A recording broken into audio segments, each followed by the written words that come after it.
my screen share, and now I gotta find my PowerPoint. There we go. Okay. All right, great. Well, I think where I want to kind of start off here is just to talk a little bit about kind of where this research came from. So this is my second book. The first one came out about 5 years ago, and kind of the planning for this one started basically right about when that one came out. And the way I kind of like to consider, where this book came from is sort of like 5 different stories that kind of came from different angles in different places and from different perspectives, but all had a lot to do with sovereignty as a concept and as an idea. And so I'm going to kind of go through these real quick just to kind of tell you where I was coming from as I was trying to put this book together.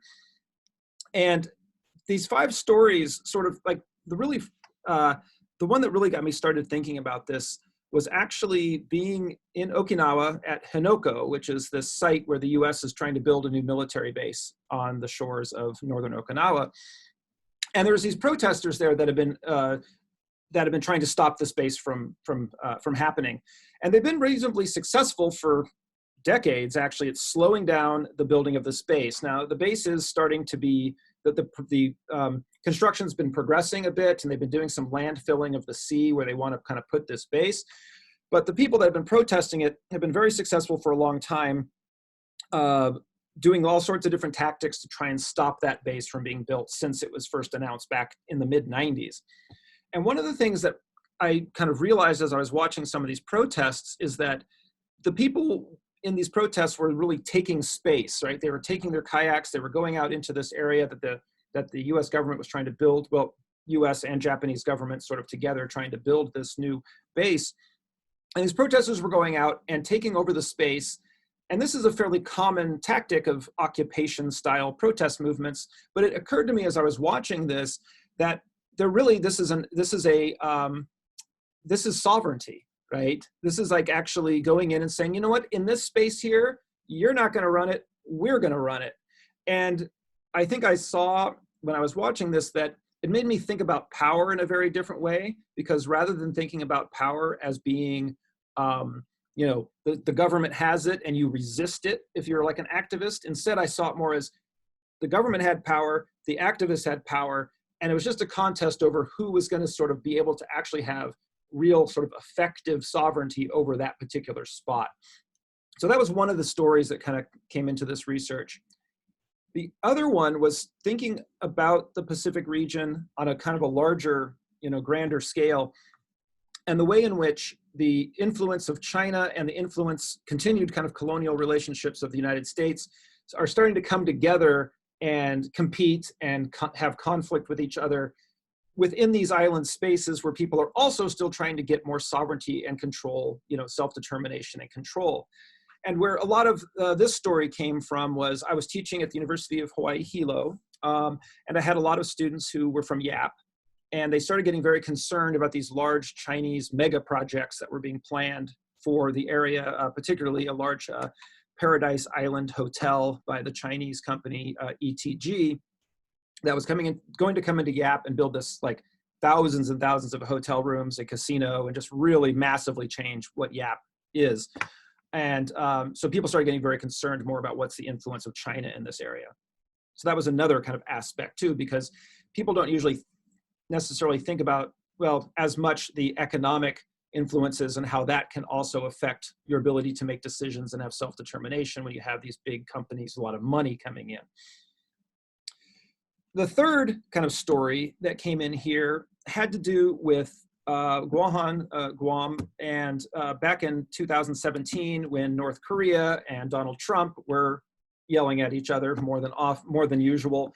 And North Korea was threatening to target Guam with missiles, and Guam was clearly just sort of caught in the middle of this kind of great power conflict, or this power conflict between the United States and Korea, and was in a sense sort of a pawn in this larger geopolitical game.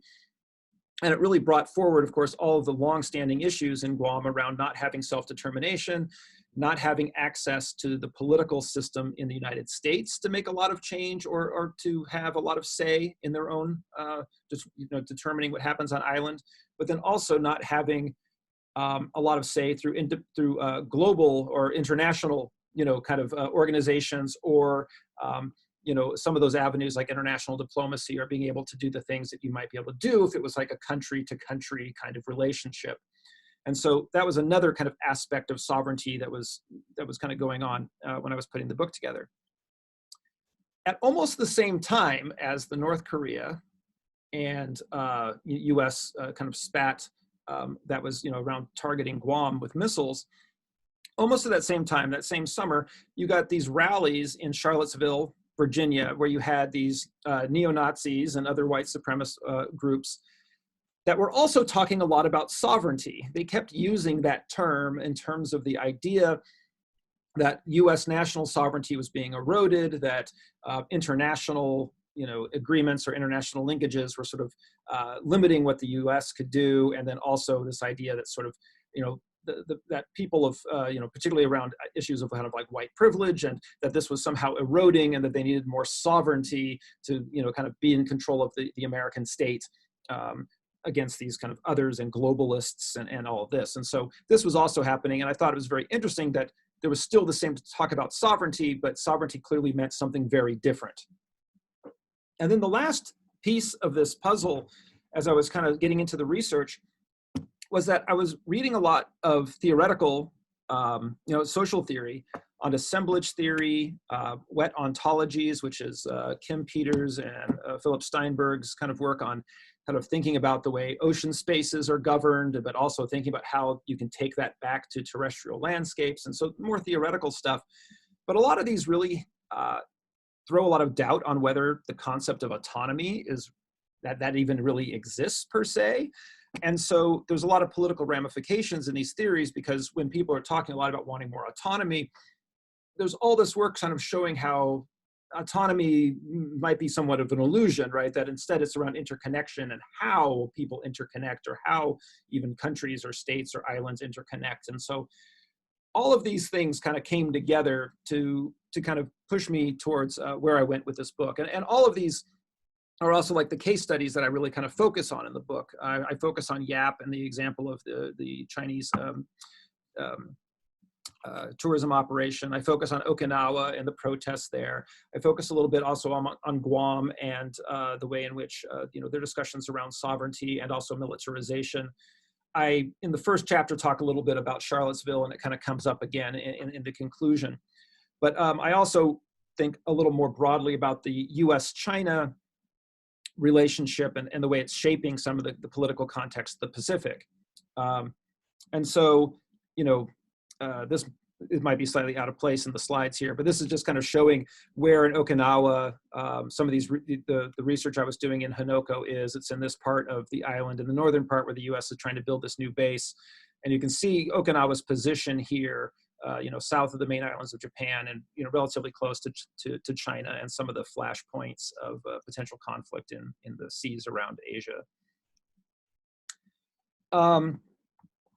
And again, going back to this example from Hanoko and Okinawa, I think that this is a key point, because it's one of those places where a lot of these different ideas around sovereignty kind of come together, because Okinawa is a place that is sometimes referred to as doubly colonized, right? And that was sort of taken over by the Japanese state in the late 1800s. And then after World War II, when the US invaded Okinawa at the end of World War II, and then they held on to it and ran it basically directly until 1972. And then when it was at the end of that time period, it was essentially through what they call reversion, given back to Japan. But the US maintained a whole lot of bases. And also there are people in Okinawa who feel like they've been sort of shuffled off from one imperial power to another. And so you have these larger issues of sovereignty. But also you get the issue here with the kind of US influence versus China, where this military base is clearly supposed to be there as a means to deter China. And so it kind of fits into that larger regional framework. But one of the things too, like I mentioned, is that in Okinawa, it also made very clear this distinction that people in political geography talk about all the time, which is this idea between formal and effective sovereignty, right? which I think is something really important when we're talking about sovereignties in the Pacific. Formal sovereignty, right, is who's officially in control, like who, is internationally recognized as being the government of a particular place. But effective sovereignty is like who actually has control in a particular really kind of small locale or in an area. And this is not always the government. And the example in Hanoko kind of showed that, I think, to me, when the kayakers would take over the space and say, you're not doing construction here. I also had the opportunity to go to Mauna Kea, to Pu'uhuluhulu this past November. And that was really illustrative too, in that this is an area on Mauna Kea where Kanaka Maoli and others have kind of come together and just said, yes, the government wants to build this big telescope up on the top of Mauna Kea. We're taking over this area right here, and we're going to have effective sovereignty, right? Regardless of what the state of Hawaii kind of wants to do. And so I think that's an important distinction that I'm going to come back to here a little bit. Okay, so on one level, when I've been doing this research, it's about how people within the Pacific region are navigating all these different influences and power and how they're exerting power back and all of that. But it is also about sort of what's going on with sovereignty in general. Like, how can we think about it? How do we think about governance, control, resistance, influence, and how do these really operate in the places where we live, as well as how do those things operate across space? And so in a sense, it's that looking at those larger kind of geographies of power. Okay.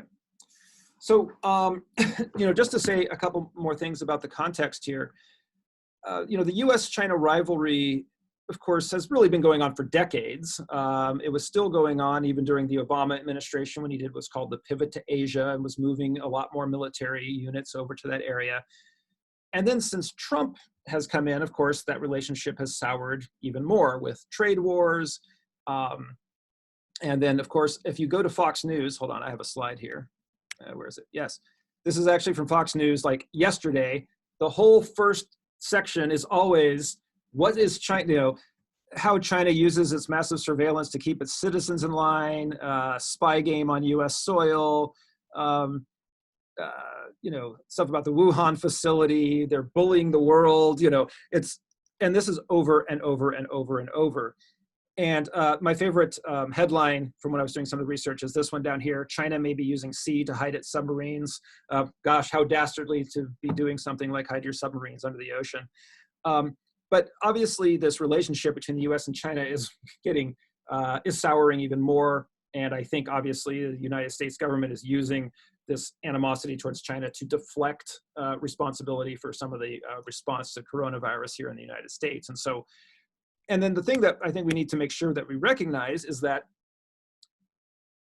this China-US rivalry has a huge impact on islands in the Pacific, right? And the way in which people have to kind of navigate this context of these great powers having this conflict. And this is a quote here at the bottom. I know sometimes things get kind of moved around. Just moving something here on my screen. Says, China is acutely aware that the fledgling democracies of the Pacific are prone to short-sightedness and in some cases outright corruption, and as a result are at risk of manipulation that goes against their best interests. Foreign Policies, Philip Sidowicki wrote in 2020.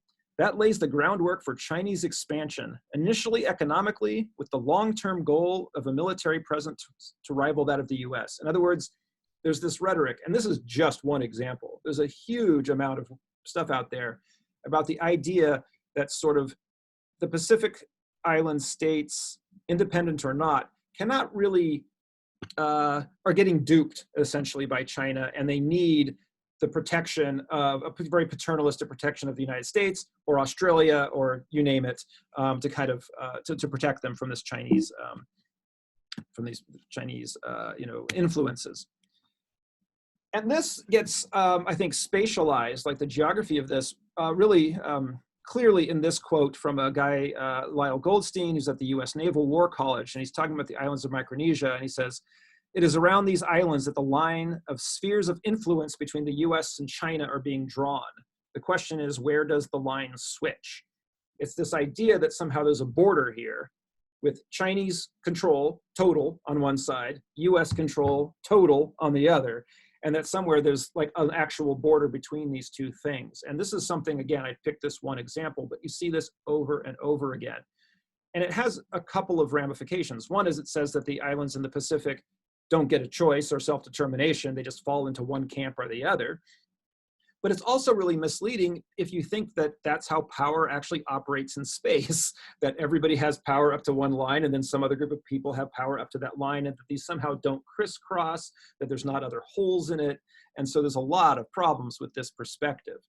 And so, I think a lot of the discussions around sovereignty, whether it be the Nazis in Charlottesville or sometimes the way China talks about it or the way Trump talks about it, is that oftentimes sovereignty is seen as very much an either or thing. You either have it or you don't. And I think that that may be true with formal sovereignty, but it's certainly not true in terms of effective sovereignty. And I think that kind of cuts both ways. At one level, you may not have formal sovereignty, but actually be able to control quite a bit about what's going on in your area. On the other hand, you may have formal sovereignty, but not be able to control a lot of what's going on. And I think that came up as I was looking too at like Federated States of Micronesia and some of the ways that they have kind of officially have sovereignty, even though it's qualified with this compact of free association. But there's all sorts of things that they can't necessarily do even with that formal sovereignty when they're in the face of kind of larger entities that have more economic and military power. Okay. And so I've kind of gone to this point here, obviously, about kind of the different terms of sovereignty. But what I want to get to, is sort of now the kind of the three large points that I kind of want to make that came out of the book. That's sort of where it all was kind of coming from and some of the discussion that goes through the book. But the first big kind of conclusion I came to through looking at some of these things is sovereign power doesn't work the way that a lot of people assume it does. And one of the theorists that I think spelled this out really well is Wendy Brown. I kind of, some of the quotes here I'm going to talk about are from her book, Walled States, Waning Sovereignty. And she talks about where the prevailing assumptions about sovereignty come from. And she says that if you look at people like Thomas Hobbes and Carl Schmitt and even Agamben to some degree, and some of these other theorists of sovereignty, she says there's these assumptions made about how it works. And that first of all, that sovereign power is a supreme power, right? That in a particular area, if you're sovereign, you're supreme, there's no higher power above you. You're the top. And that power has what she refers to as decisionism, right? You can just make the decisions you want. You don't really have to submit to any other law. You're not really held in check or bounded by anything. You can make whatever decisions you want. There's also the idea that sovereignty is absolute and complete, right? That it's not probable or partial, that if you are underneath the control of one particular sovereign, you know it. And it's not like maybe it's there one day and it's not the next day, or it's kind of this one sovereign, but sort of this other one. It's like that it's, very total. And then the last piece is that there's a specified jurisdiction, that the power only operates in a particular spatial container, and that's it. That, like, say, for instance, in the case of the US government, the idea that they have sovereign control over the areas from the Canadian border to the Mexican border and from the Atlantic to whatever, and that's it. But one of the things that Wendy Brown states is that this is, of course, all fiction, that none of those things are actually really true when you look at how sovereign power operates in the world. And she says, if nation-state sovereignty has always been something of a fiction in its aspiration and claim to these qualities, the fiction is a potent one, right? And you can certainly see this in the rhetoric of Trump, right? And not necessarily to pick on him individually or his perspective, because you also see it from others too. But just this idea that, like, well, if you have sovereign power, you just make these decisions and then everything's supposed to fall in line with that, right? You also see some very similar pronouncements from the Chinese government too, honestly. They have a very similar kind of view of sovereignty as being all of those things. And then you can also see it sometimes in movements of resistance, where there's an assumption that, well, if we get just, formal sovereignty, then we've got all these things that current states have. And of course, there's lots of examples where that necessarily hasn't been true. And so where this kind of led me to is this idea of sovereignty as assemblage, and it's kind of mixing some of the assemblage theory ideas. But essentially, it's this idea that sovereign power is not something that stands above and dictates everything else in the social or environmental field. And one of the examples, there's a couple examples that I'm going to draw on from this.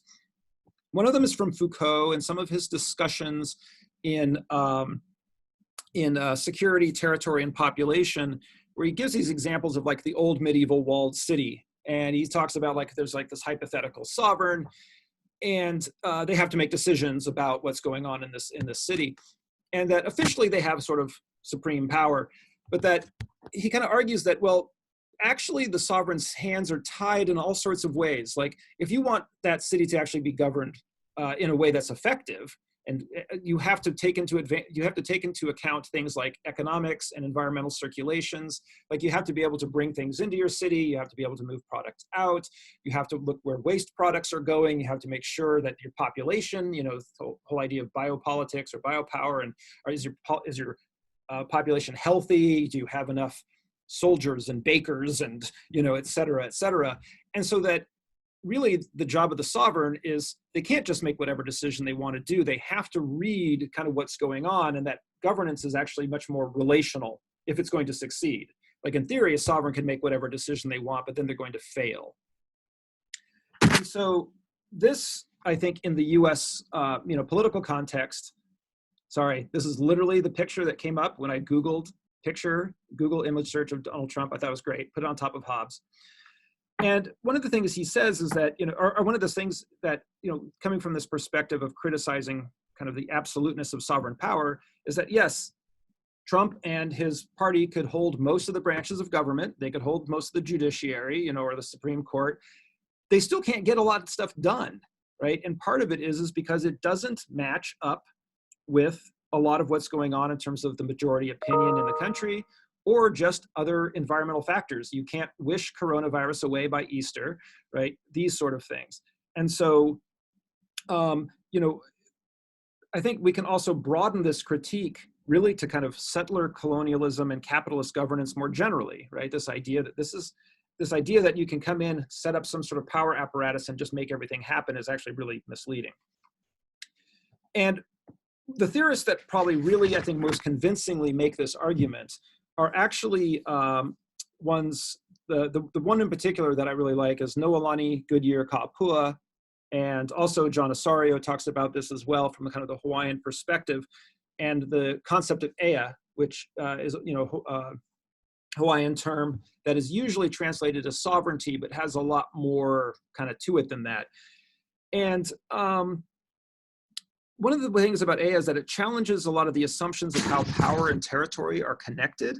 And for one, ea emphasizes that the legitimacy of power does not come from the ability to dominate others, but it actually comes from the land, right? And that, in other words, that sovereignty actually exists in the land, not in the government that's on top of it. That essentially the government has to do what the land needs it to do if it's going to be successful. And so here we sort of see a flip of how sovereignty functions versus Western conceptualizations. So rather than sovereignty being about human systems over an expanse of land, here the land exerts governance over humans, their political systems, et cetera. And then the job of the political system is about organizing the right relations, right? Or in you know, Hawaiian terms, the idea of pono, right? There's a kind of a correct relationality between humans and the environment and the elements, and to make them optimally work in concert. And so in that case, the land is sort of the truth to which governance has to bend and adapt, not vice versa. And you see very similar things, I think, in work like Nick Estes's work on Yoseti Sakawen, Sherry Pasternak's work, where she talks about like ontologies of care as a basis of indigenous jurisdictional authority with First Nations in North America. And the idea there is that human political decisions that are out of step with the real sources of power, right? The land, the elements, needs of the people kind of sow their own consequences. And so that governance here cannot be seen as autonomous from other processes, and certainly not something that orders them. It's relationally embedded. And I mean that sort of not just ontologically, in other words, what the reality of it is, but also ethically. That's what the government should be doing. Okay, so just a couple more key points here. One of the other is this idea that control over space is, I kind of alluded to this a little bit before, but this idea that control over space is not about state power versus resistance, but it arises that control over space actually arises from a confluence of multiple competing apparatuses of governance, if that makes sense, right? That, in other words, that idea that there's a line between where like US control and Chinese control is in the Pacific, that I think the example of Yap really shows this. Like if you go to Yap, there's all sorts of things that are influencing what's going on. Yes, Chinese capital is there, but so is US political connections. So are circuits of migration with Guam and beyond to Hawaii or the US mainland. So are the environmental factors of the Western Pacific are also influencing what's going on there. And then, of course, Yapese desires for what they want to do. And so control over space is not, is very relational, both in terms of just the land and the people and all of that, but also between things that are coming from all sorts of different directions. It's woven together. And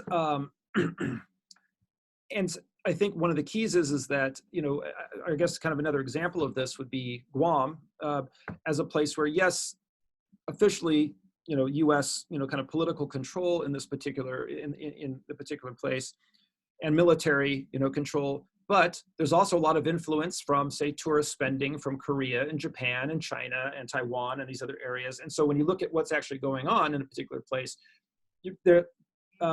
people in a particular location are responding to pressures and opportunities and things that really come from a lot of different directions. And so this idea that there's a line is in a sense somewhat nonsense. And then kind of the last key point that I want to make here before we open up for just some more discussions is that power doesn't cover its whole formal territory, right? It's actually deployed in quite small spaces through thin kind of connections and filaments across space that overlap and crisscross other networks of power, and those filaments can be broken and changed. And here's kind of where I'm coming from with this.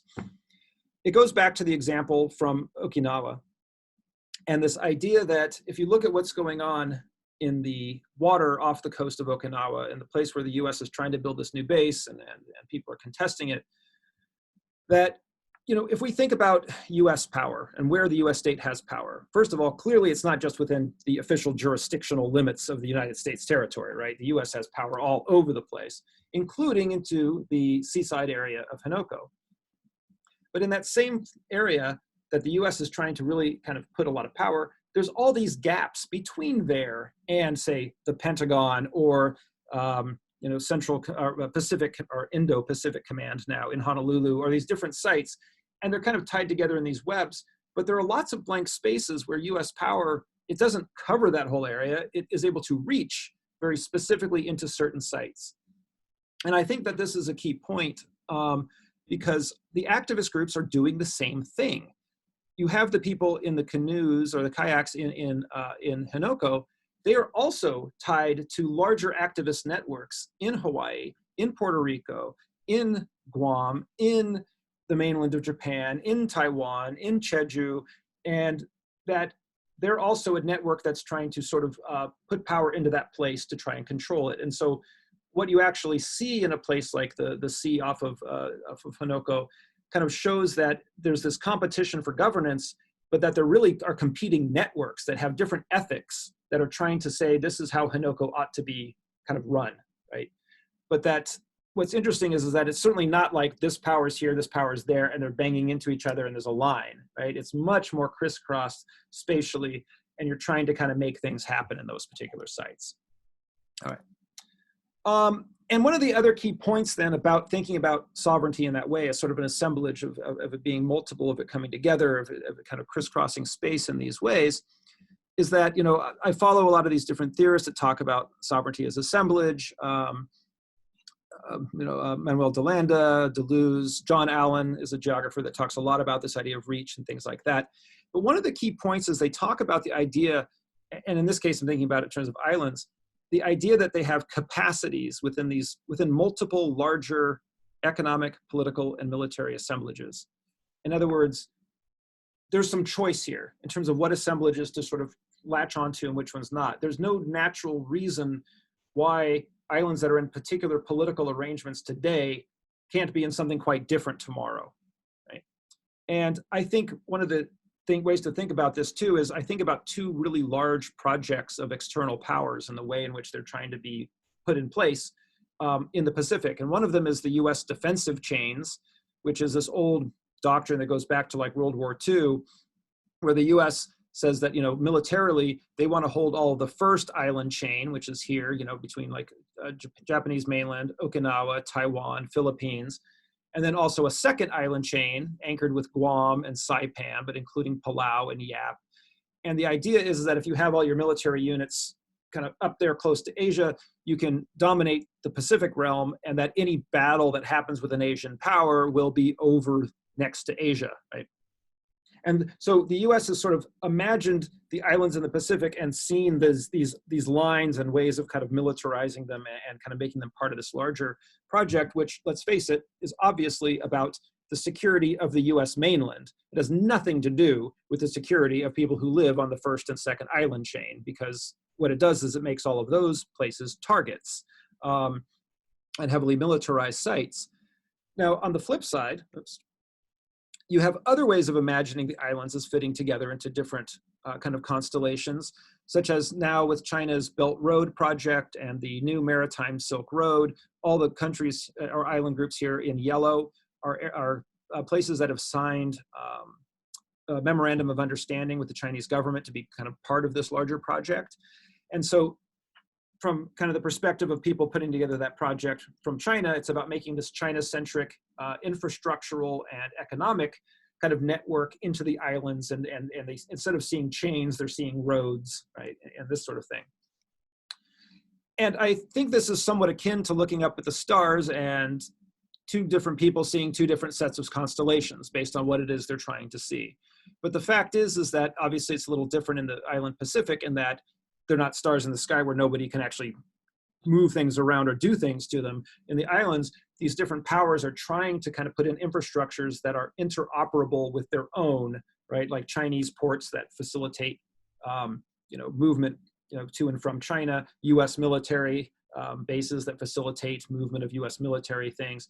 And they're trying to put them into these constellations. But the key point is that this can be changed. And there are, of course, other ways of imagining the Pacific through, people like Apeli Hau'ofa and or free and independent, nuclear free and independent Pacific, having other kind of visions of how the islands in the Pacific can kind of come together and be in yet a different constellation. And I think the other key, point that kind of shows that is if you look at the history of colonialism, like say in Micronesia, like federated states of Micronesia have gone from Spanish colonialism to German colonialism to Japanese colonialism, right? If they keep getting incorporated into different constellations and broken apart and over and over by different colonial powers. And so they can then break out of where they are into something quite different. And so again, it's not just that they can connect to different assemblages, they already kind of are connected to multiple assemblages and at the same time. And so I think that kind of perspective shows some hopefulness in terms of this idea of that independence and formal sovereignties and all these things. Yes, it's really important to have those, very important to have those, but also important to have effective sovereignty, not so much as and I think too many people read that as autonomous as opposed to interconnected in a different way. And I think that's one of the key things here too, is about kind of creating these different interconnections. Did I not have a last? Oh, yeah. And then my very last point, I thought my last point was my last point. This is my last point, is that also I think a lot of groups in the Pacific are doing the work of trying to change the larger contexts in which states and other actors are making decisions and making interconnections. And so part of the title for this book, Islands and Oceans, is a metaphor that islands, sometimes I'm kind of referring to these tactics of counter-occupation where people are really grabbing effective sovereignty over small spaces, whether that be in Hanoko or Mauna Kea or other areas. I was been reading Kyle Kajihiro's dissertation, and he has some great stuff around this idea of Kipuka Aloha Aina, this idea of Kipuka, which is like a small area of forest in the middle of like lava flows, that there's these little spaces of sort of alternative governance, right? And that's sort of like the island of kind of possible relational kind of positive political change. And the key is to how do you make those grow? How do you make those connect? And that's sort of what I'm talking about with this metaphor of islands here. But also in terms of ocean, it's the larger context, the cultural context, the ethical context of what should relationships look like from place to place across this region. And changing some of those contexts is really important for controlling what states can and cannot do. And so I think that, in terms of why this matters, I think that, it's really important to kind of think about sovereignty in a more rich way. And I think part of there's one thing that I, in this work, want to make absolutely certain that I kind of don't, that is not misunderstood, is that I'm certainly not criticizing the idea of like attaining formal sovereignty, because I think that's really important. But I think it's kind of talking about what are the things that can be done before, during, and after that also can really impact not the whole region and places, individual places as well. Because I think that one of the key things that I really found as I've done this research is that the ethics that underlie the protests in different places, whether that's Henoko, I also got the opportunity to go to Jeju in South Korea, or Mauna Kea, or Guam, or these different areas. The ethics in these protest movements are very, very similar, right? And there's a tremendous amount of solidarity between them. And so that's one of the other themes of the book, is that, there's a whole chapter about like what kind of stitches together these networks and kind of makes them into a larger network, looking to really recreate not just their individual locations, but really the whole Pacific. And I think it's also the other key thing here too, is that these counter occupations are important, they matter. And that it's one thing to make demands of governments or to take part in elections and that sort of stuff, but you gotta wrest effective sovereignty to over sites, because it gives you leverage in those other realms as well, and also allows people to really practice the kind of governance that they really want to put into place. And I think that's a key thing. That's actually, I just finished a new manuscript this last weekend that I'm now trying to find presses for. And really, I try to get more into that idea of how do you build up these counter occupations, these kipuka, aloha aina, and kind of build them and make them bigger and expand, not just in the Pacific, but really everywhere. So that's it for my presentation. So thank you. I'd like to just kind of open it up now for questions. Let me get out of my share screen here. And I'll just make it so I can see everybody. And I think everybody should have the ability to, I'm going to unmute all, but I think you still have control. But does anybody have questions? Hafa Sasha, this is Tiara. I thank you so much for putting this together for us. Having not received your book yet, I'm excited to now dig in with some of these kind of context pieces. And I guess I was actually wondering if you could talk a little bit more about the sovereignty element in light of COVID-19, just to kind of bring us to your book now in press around the time of a lot of shutdown and things in the continental US. Because I was thinking about, and I know you mentioned this was kind of a smaller piece of the book, about this idea of white sovereignties, about neo-Nazis and Nazis sort of organizing in space and using this term sovereignty. And I'm thinking about it in terms of the context of very recent acts of people arguing for liberation. That term liberation, which I found to be really interesting, since in Wuhan, like everyone's talking about, why don't we talk about true liberation for, territories, as you mentioned, that have to be confronted constantly with this either or option for sovereignty.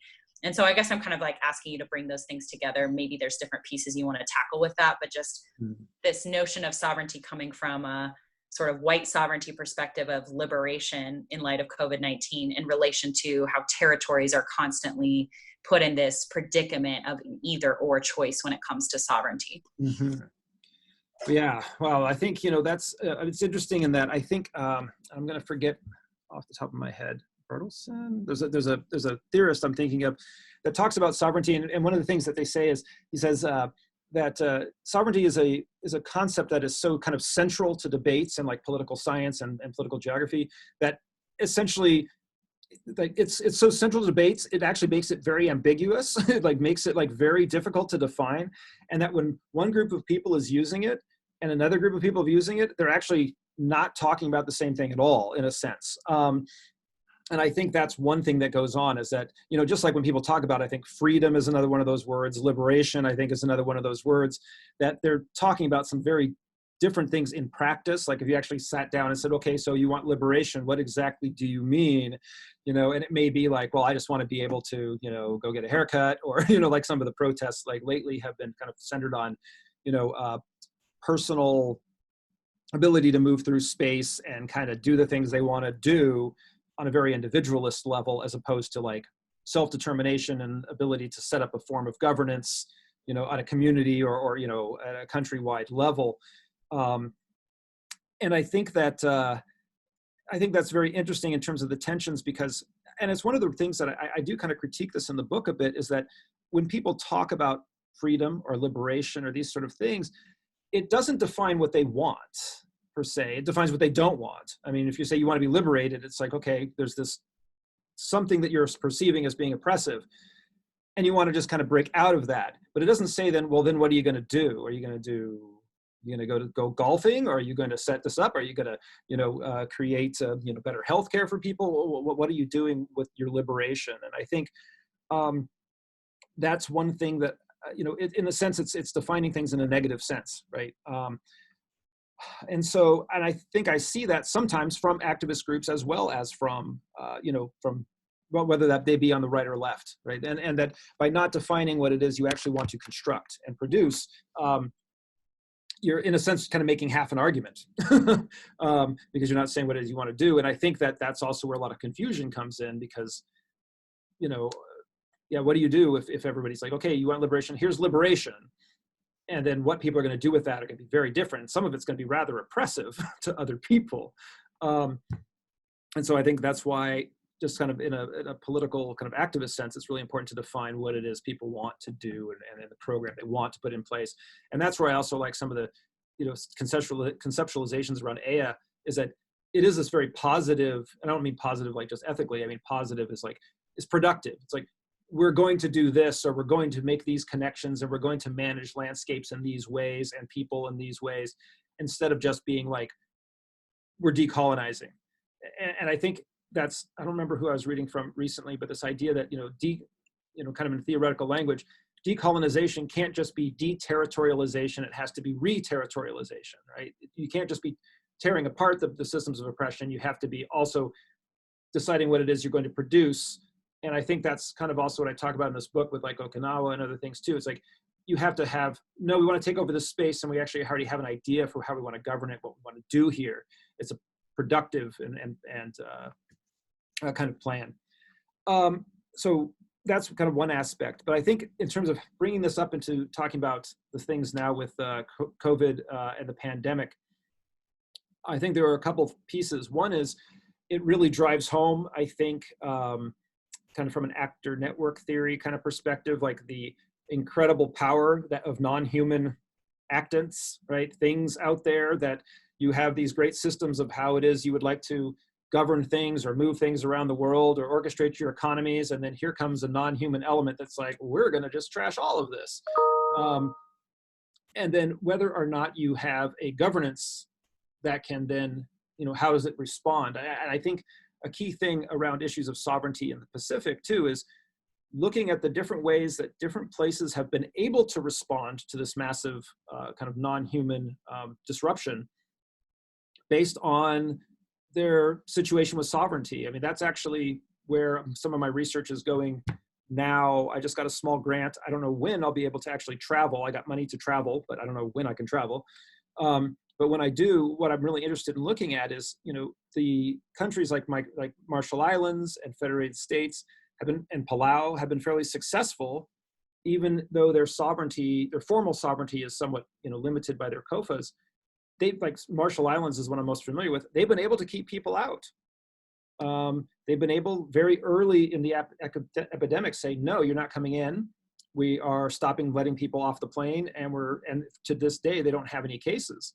Whereas Hawaii and Guam have not had those same opportunities, particularly with the case of the USS Roosevelt in Guam, with the aircraft carrier, where, the first, having the ability to stop it from coming into port, and then in terms of, can you try to confine those people to bases or not, and these sort of things, I think it lays bare some of the problems of sovereignty, formal sovereignty, but particularly the idea of, do you have is the apparatus of formal sovereignty really have the interests of the population in that place, right? Does it have the security interests of the people in that place in the front of their mind, or are their interests somewhere else? And I think the cases that I've seen, or the way I've kind of seen what's going on, particularly around military stuff like RIMPAC in Hawaii, or the USS Roosevelt in Guam, is that the people making the decisions about whether those places are going to stay, how they're able to react to COVID, has everything to do with the security of the mainland United States, right?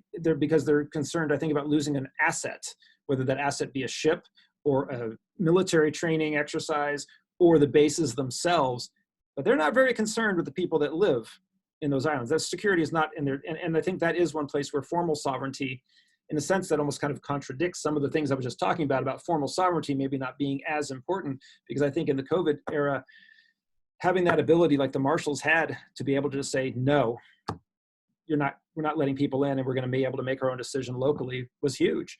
Now, I don't know what they've been able to do with Kwajalein and the military base there, and how they've been able to control people coming in and out of there, or between Ebi and Kwajalein. That's something that I'm, wanting to look at more. But I think it's if anything, the current events showed just how critical it is to keep thinking and advocating for sovereignty, formal and effective, in more, in a local level across the Pacific. Awesome. Thank you so much. Hi, Sasha. It's Zoe. I hope you don't mind that I left my video on. One of the things I'm learning is I like it better when some people leave it on, because then you can see whether they're smiling or look confused or whatever. So hopefully— Thank you. I appreciate that. That's great. Okay. And I was laughing at what felt like some inappropriate times. I don't know if that's just COVID-19, or I appreciated the dark humor woven into your presentation. So thank you for this really interesting talk. I think it's a special privilege to, listen, to be a part of something stimulating and a kind of trying domestic work life explosion right now in my household. So I really appreciate it. And although I did appreciate traveling to the US and to the Pacific, this really made me think a lot about conflicts over sovereignty at home in Canada. And so as a person who grew up in Quebec, sovereignty is almost like a dirty word for a lot of people. I'm an Anglophone, so people were essentially trying to separate from me, or to make me separate from them. So I've always thought a lot about sovereignty. And then living in BC now, of course, there are a lot of conflicts about what is ethical governance, and who should govern, and where should they govern, and how. And, some recent new memorandum of understanding between the BC government in power and the Wet'suwet'en, after a long multi-year, never mind the 100. Oh no. Oh, I'm not sure what happened to Zoe's feed, but hopefully it comes back.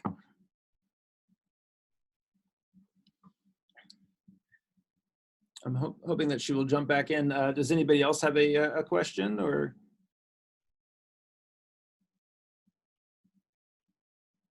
Hey, Dr. Davis, it's Vincent. Hey. I guess, so I was able to get your book, actually, and made my way through the introduction, and I read the section about IA, and it's nice to hear you talk a little bit about it now. It got me thinking a little bit about a similar concept in New Zealand, about sovereignty, and it's a Maori concept that was kind of lost in translation a little bit. So I'm wondering, how important would you say it is that these different concepts get out to other people and are explained more in English terms for people who are unfamiliar with them to better understand? Okay, thank you. Hi, Zoe. Good to see you back. Sorry, I got cut off. Let me just answer Vincent's question. I want to come back to what you were talking about. but yeah, no, I think personally, I think it's really important because I think that some of these concepts like and, like I said, and you kind of see it everywhere, and it doesn't surprise me at all that there's also, Maori concepts that are very similar. To me, it's, what's the right word? You see this so much in different forms of like people talking about indigenous governance, but I think a lot of that knowledge or that perspective has been lost in a lot of like kind of Western circles, I guess you could say. And so I think that a lot of the Western debates around issues of sovereignty tend to assume kind of this European lineage of how sovereignty works, about it being supreme, about it being kind of person-centric, that it's, that it's decisionist, all those things I was talking about that, Wendy Brown kind of refers to as being fictions. But I think the more that we can talk about other ways of governing and other imaginations of, imaginings of how people should govern, I think they're actually quite attractive to people in these other contexts. Like, for instance, the book that I'm just finishing now is really, if there's a kind of a central mission to the book, it's to take these examples of this from the activist movements in the Pacific and be like, look, you can do this in North America in non-Indigenous spaces too, right? I mean, you can do relational governance. You can question, these kind of top-down kind of traditional conceptualizations of sovereignty. You can bring this into your everyday politics in your community, regardless of your, of your identity. And that people should really be, in a sense, learning from these other places. And so that's kind of my perspective of it, I guess, and one of the reasons why I think it's so important to kind of try and, publicize those ideas and to also give credit and respect to the people who are really deep in not just talking about and thinking about them, but practicing them as well in many contexts. Yeah. Absolutely. Yeah. Thank you. Thank you for the answer. Sure. And Zoe, sorry for the. It's okay. Maybe it was the national firewall. I was talking about indigenous governance, and then I got disconnected.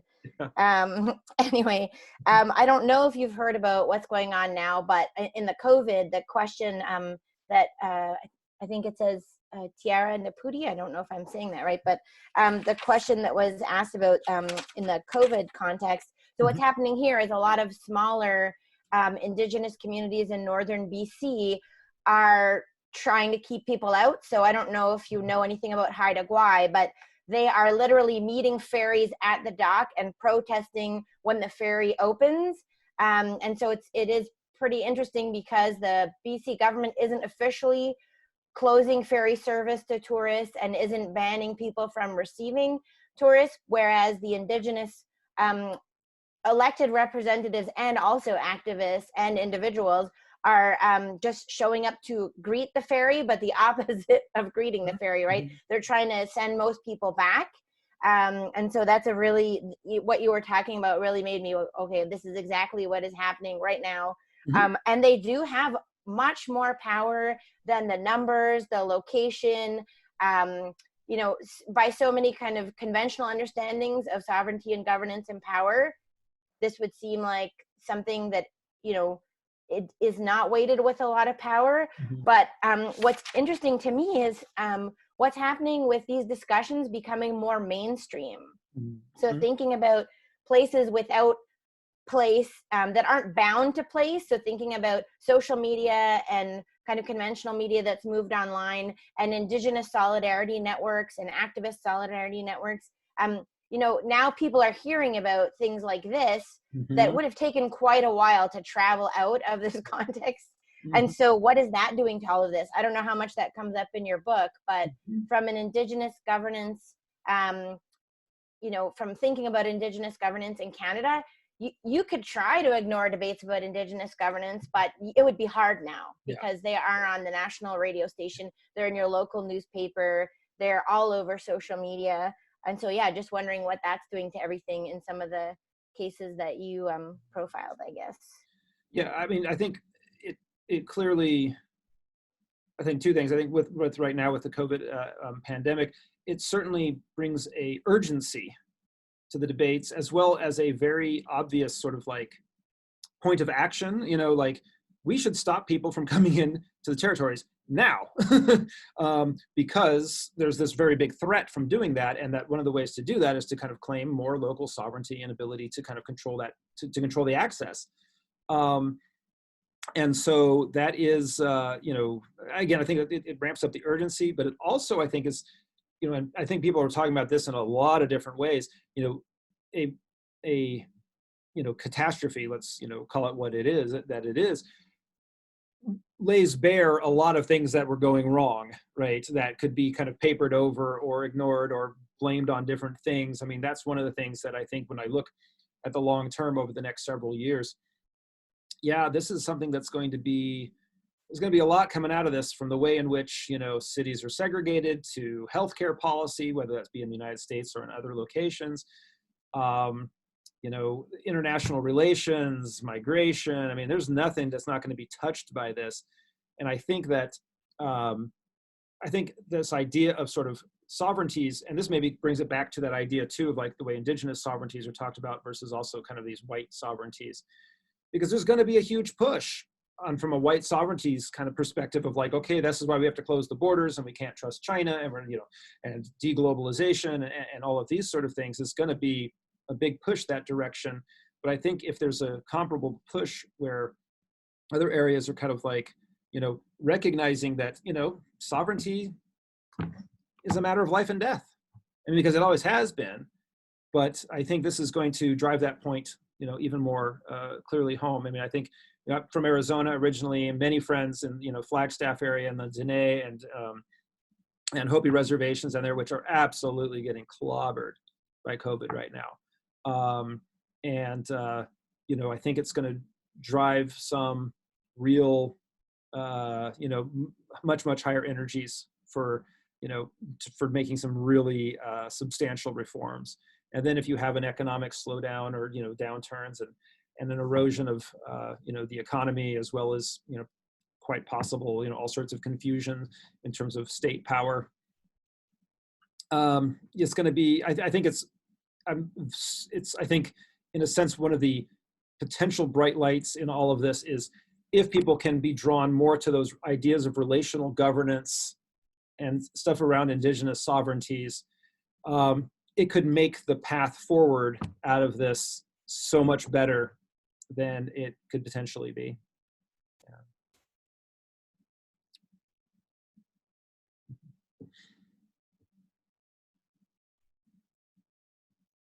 Yeah, maybe I'll just pick up on something you said towards the end there. I think it's also going to be an interesting time for seeing, sometimes there's support between goals related to governance when agendas align, like a conservation group supporting indigenous self-governance, increased indigenous self-governance in the Pacific Northwest because there are species of interest, or because they want to, keep development of some form or another from lands, and that aligns. But what I think this is doing is, challenging, where does your support fall? Is it a support all the time, a genuine support in the spirit of improved relations and reconciliation, if you want to use that word?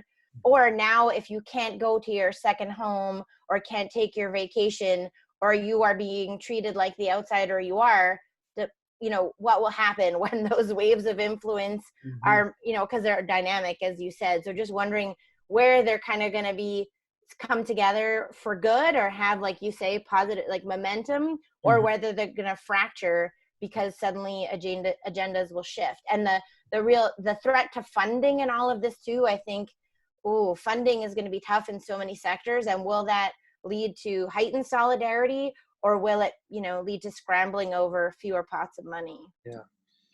Yeah, I think those are all great questions. And I think that, thinking as I have been lately in terms of this idea of kind of assemblages, right?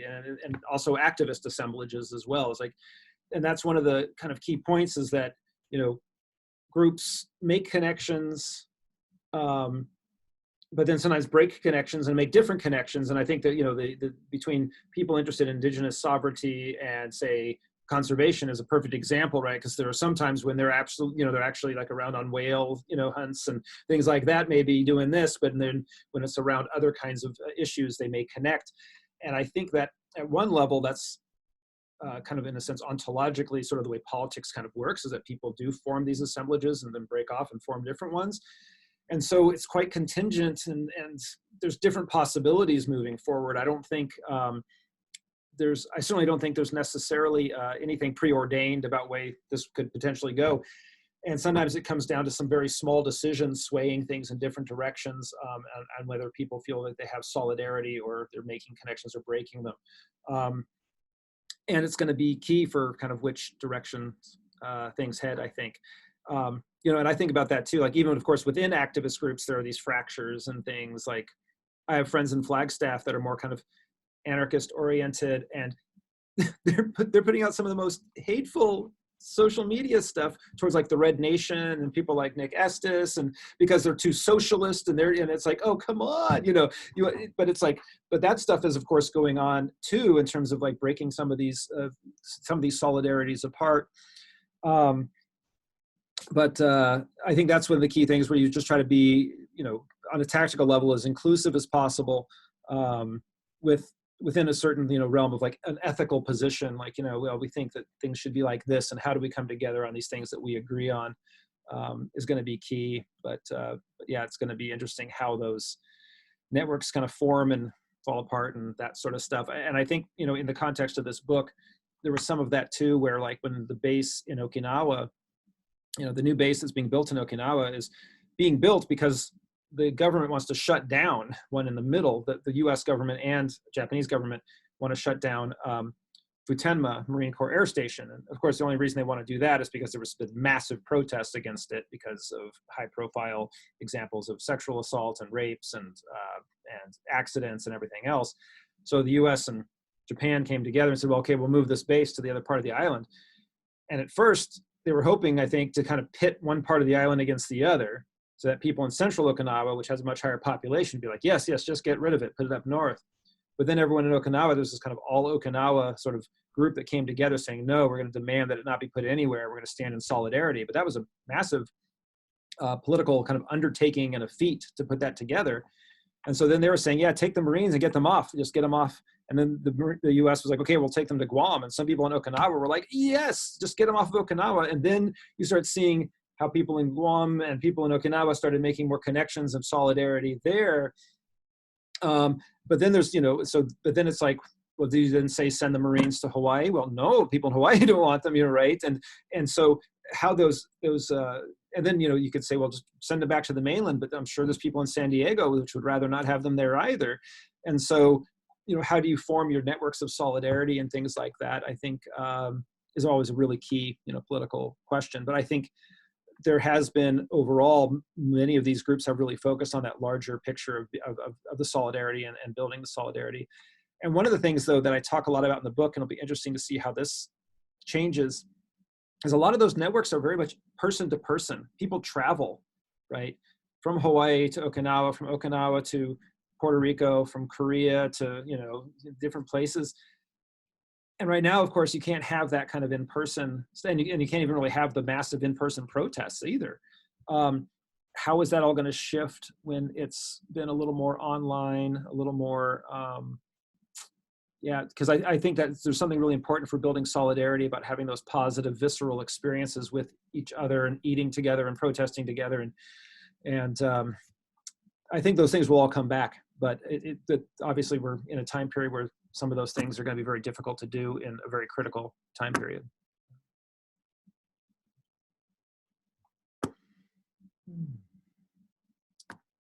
Well, does anybody else have any other questions?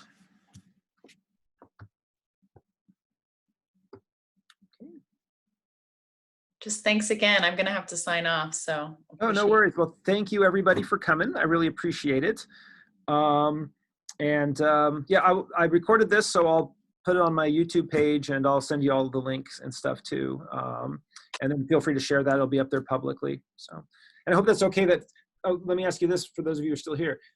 When I post it, is it okay to also post this part of the Q&A? Definitely, yeah. I'm with that, thanks. Okay, good. Just wanted to double check because all your faces will be there as much as mine, so. All right, take care. All right, you too. Thank you. Oh, thank you, Zoe. Good to see you. You too. Thanks so much, Dr. Davis. Thank you, Vincent. Thanks for being on. I appreciate it. Of course. All right, stay safe. You too. Have a good one. All right, thanks. You too. Bye now. Bye-bye.